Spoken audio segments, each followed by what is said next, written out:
এদের বিরুদ্ধে আবার যুদ্ধ ঘোষণা করতে হবে। এই রাজাকার, আলবদর, আল শামস এদের চরিত্র পাল্টাই নাই। অতীতেও যা ছিল আমরা মনে করেছিলাম নতুন প্রজন্ম এগুলোর মধ্যে ঢুকবে না। এখন নতুন প্রজন্মকে এইসবের মধ্যে ঢুকানোর জন্য এই ধরনের বক্তব্য দেওয়া শুরু করেছে এবং বিভিন্ন এলাকাতেও তারা এই সমস্ত বক্তব্য দিয়ে জনগণের মধ্যে বিভ্রান্তি সৃষ্টি করছে। এখন মুক্তিযোদ্ধারা হচ্ছে সর্বকালের সর্বশ্রেষ্ঠ সন্তান বাংলাদেশ প্রেক্ষাপটে।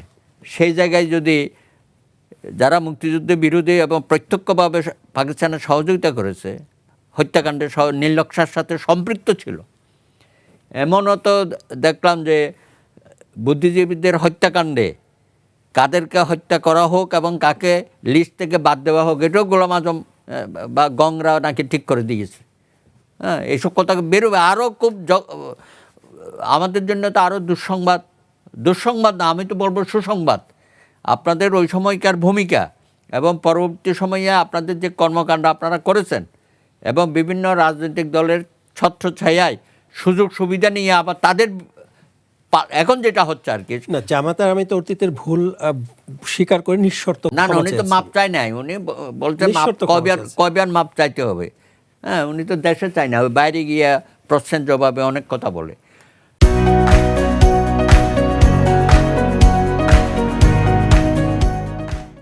শুধু মাপ চাইলেই তো মাপ হবে না, আপনি একটা জঘন্যতম অপরাধ করেছেন। আর এখন শেখ হাসিনা এসে যদি বলেন না হ্যাঁ আমাকে মাপ করে দেন, এটাকে জাতি মাপ করবে?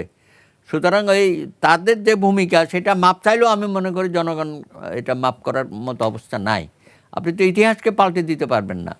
সুতরাং জামাত এখন জনগণের সম্পৃক্ততায় রাজনীতি করতে চায়। সামনে নির্বাচন আছে, এখন নির্বাচনের মাঠকে ঘোলাটে করার জন্য তাদের যে প্রচেষ্টা, সেই প্রচেষ্টা আমার মনে হয় প্রতিহত করতে হবে। এখন সরকার কতটুকু করবে আমি জানি না। অনেক সময় তো মনে হয় যে সরকারও বোধহয় তাদেরকে মদত দিচ্ছে। আমি এটা সত্য না হোক, আমি সেটাই চাইব, কিন্তু সরকারের মদতে নোংরা রাজনীতি যদি আবার শুরু করে, ঘোলাটে করার যে অপচেষ্টা সেটা প্রতিহত করতে হবে। আপনি মানে কিভাবে নিশ্চিত হলেন যে জামাত এটা করছে? জামাতকে সামনে রেখে তো পেছন থেকে অন্য কোনো না, জামাত যা করে বুঝে শুনেই করে।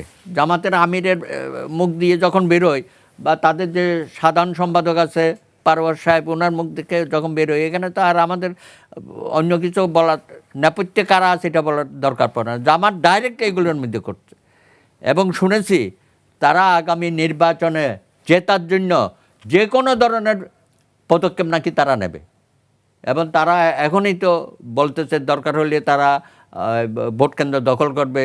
হ্যাঁ, এবং এমনি তো টাকা পয়সা ছড়াছড়ি করতেছে, এগুলো দেখতেছি।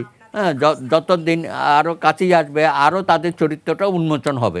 সুতরাং নির্বাচন কেন্দ্রিক বক্তব্য দেওয়া আর বাংলাদেশের মুক্তিযুদ্ধ এবং ইতিহাসকে বিকৃত করার দুইটা তো এক জিনিস না।